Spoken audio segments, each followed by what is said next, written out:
This place looks different.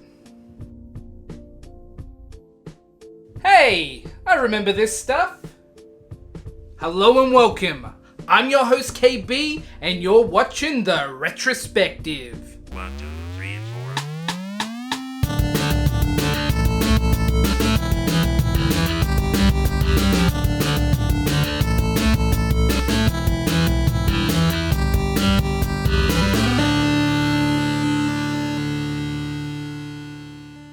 While I am a big fan of action-packed media, be it comic books, cartoons, or movies, I'm also a big fan of more wholesome entertainment, which is entertainment that helps me kick back, relax, maybe de-stress, and it's entertainment that I can enjoy guilt-free.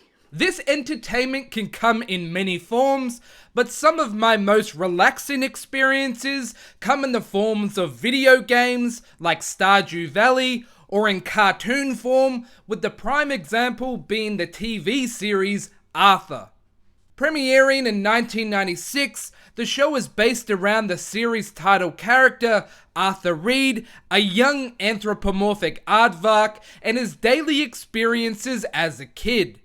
The character was created by author Mark Brown and started off in a series of children's books, the first of which was titled Arthur's Nose and was first published in 1975.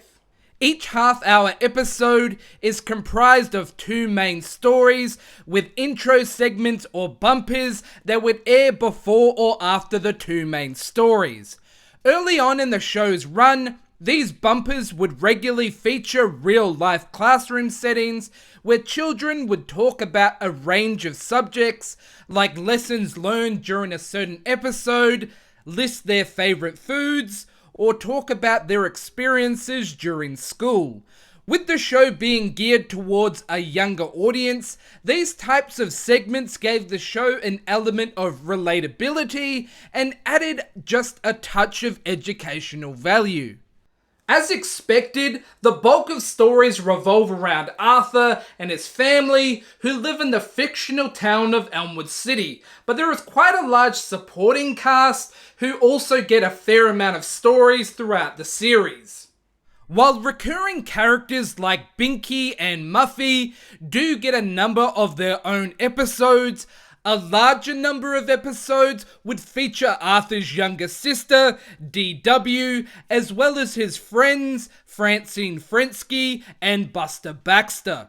Buster would go on to have his own spin-off series titled Postcards from Buster, which ran for 4 seasons. Most of the show's storylines feature the kids dealing with relatable real-life scenarios, but it does also have a mix of some fantasy and parody elements, especially in the show's later seasons.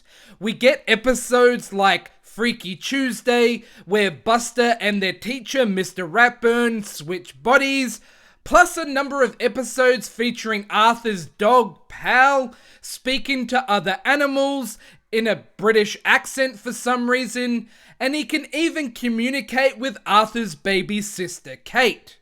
Where's that ball? I want to show Yowl my fancy paw work. I have to talk to you about him. I know. You want me to give him a second chance. And I am. He's actually rather fun.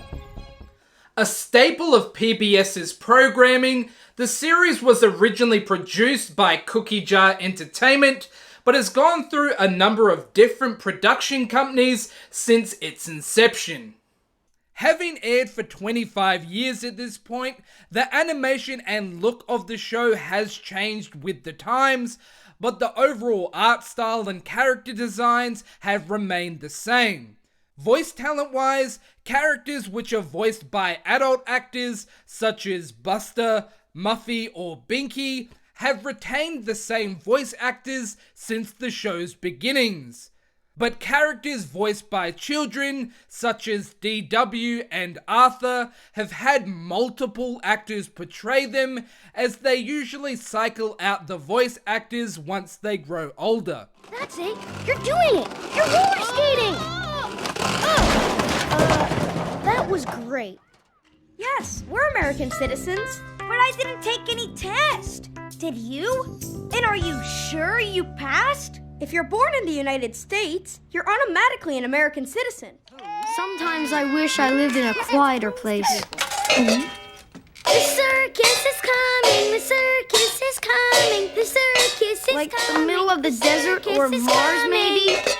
Didn't you hear me? The circus is coming in only 6 more days. The show's intro and theme song remains iconic, and to me personally, it epitomizes the show's wholesomeness, which I mentioned earlier. Every day when you're walking down the street, everybody that you meet has an original point of view. The series is currently airing its 24th season, but it's unclear just how much longer the show will continue. Having aired nearly 250 episodes to date, the show's production has slowed down somewhat, with season episode runs being shorter in recent years. Aside from the series, there has also been a number of TV specials like Arthur's Perfect Christmas or Arthur and the Haunted Treehouse, and he even has a made-for-TV CGI film titled Arthur's Missing Pal, which first aired in 2006. So there is certainly no shortage of Arthur-related content to enjoy when the show ultimately does end. While admittedly I don't sit down and watch the show like I did as a kid, it's something I enjoy having on in the background while doing chores or other activities. Even though it is skewed for a younger audience, there is just something heartwarming about it that makes me love the series even as an adult. So it's definitely worth checking out if that sounds like your type of thing. What a wonderful kind of day. Hey! Hey! TW! Hey! Whoa! Once again, thank you very much for watching this episode. If you haven't already, please go and subscribe to the channel. Please hit like, check out the Facebook page, and as always, I'll catch you guys on the next episode of The Retrospective.